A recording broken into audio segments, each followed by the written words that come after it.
Imagine this. You have spent years, maybe even decades building a stable life abroad. You have got a good career, some savings, maybe even a property or two. Life feels structured and predictable. But somewhere in the back of mind, a thought keeps coming back. Should I move back to India? It starts casually. Maybe a trip home or a call with your parents. You begin to imagine living closer to family, a slower pace of life, and maybe retiring in the place you once called home. But as always, here's the truth. Moving back to India is not just an emotional decision. It's a financial, logistical, and a lifestyle decision that needs deep clarity. Because if you get it wrong, the same dream that once felt peaceful can quickly turn into a stressful experiment you weren't prepared for. So in this video, we are going to answer one but very powerful question. Should you really retire in India? And if yes, how do you know when you're actually ready for it? Let's start with the emotional side. Every NRI I've spoken to feels the same tug. A longing to be back home, around familiar faces, old streets, and the comfort of belonging. But here is what is rarely discussed. India today is not the same country many of us left like 10 or 20 years ago. The pace has changed, the cost of living has changed, and so have people's expectations. If you want a Western quality lifestyle in a tier 1 Indian city with private healthcare, good home, reliable internet, some dining out, maybe even a car or two, it's not cheap.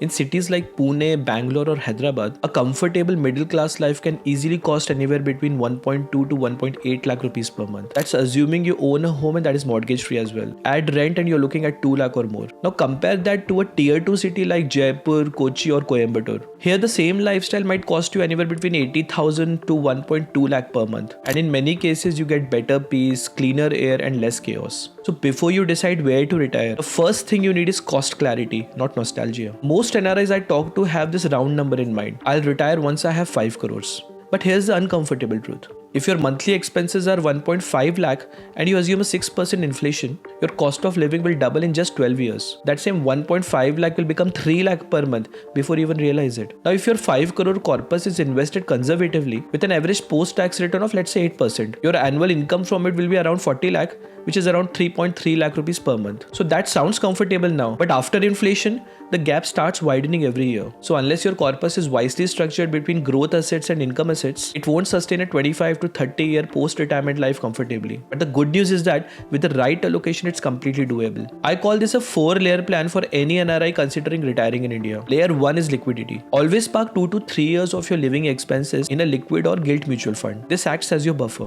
You should never be forced to sell your equity during market corrections just to fund your monthly costs. Layer 2 is income stability. For example, if you own multiple properties, you can use 1 or 2 flats as your rental monthly income sources. But don't overdo real estate. Managing tenants, maintenance, repairs can become really stressful. Having said that, if you still want some real estate exposure and you want some peace of mind along with that, you can consider investing in REITs, which is real estate investment trusts. They typically invest in commercial real estate and you can expect a rental yield of 8 to 9% without the headache of physical ownership. Layer 3 is growth. This is your long-term engine. You can consider allocating 40 to 50% of your total corpus into diversified equity mutual funds or ETFs. Set up a SWP or a systematic withdrawal plan to draw a fixed monthly amount while letting the balance continue to grow. Even a 10 to 11% average annual return can comfortably outpace inflation and sustain a steady cash flow. Layer 4 is global hedge. You can consider keeping a portion of your wealth in global ETFs or dividend paying stocks like VYM, SCHD or VUSA. This gives you a dollar denominated income and a currency hedge against rupees long-term depreciation. So together these 4 layers give you liquidity, cash flow, growth and diversification. The perfect balance between peace and performance. Now let's talk about something most NRIs underestimate,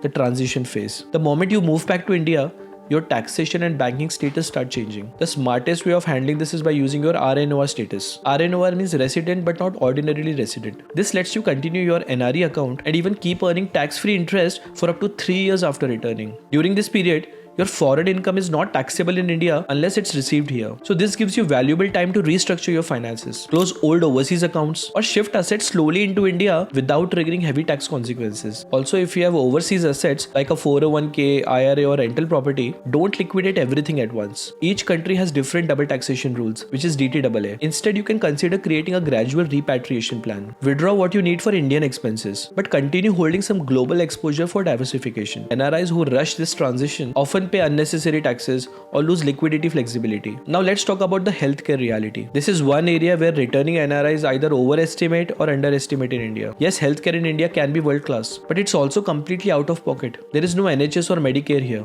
A private family floater plan with 20 to 25 lakh coverage can cost anywhere between 25,000 to 40,000 rupees per year, provided you buy it early before 50. But if you delay it till your mid 50s, you might end up paying double the premium or even face exclusions for some pre-existing medical conditions. So the earlier you buy, the better your peace of mind. Also factor in regular expenses like dental, physiotherapy or diagnostic checks, because these are usually not covered. Having a separate 10 to 15 lakh of emergency fund purely for medical contingencies is non-negotiable. Now let's talk about education, lifestyle and social adjustment. For those NRIs planning to return with school-age kids, brace for a surprise. Top-tier schools in cities like Pune, Hyderabad or Bangalore can easily charge you 2 to 3 lakh rupees per year per child. Not very different from same international schools abroad. Lifestyle too will need adjustment. If you're used to quiet life, order, punctuality, silence, first few months can feel a bit chaotic. But many NRIs find that within a year, they rediscover a new rhythm, more help at home, vibrant communities, festival celebrations, and a lifestyle that feels more socially connected and less lonely. The key is to re-enter India with flexibility, not rigidity. Also, where possible, try to rent before buy.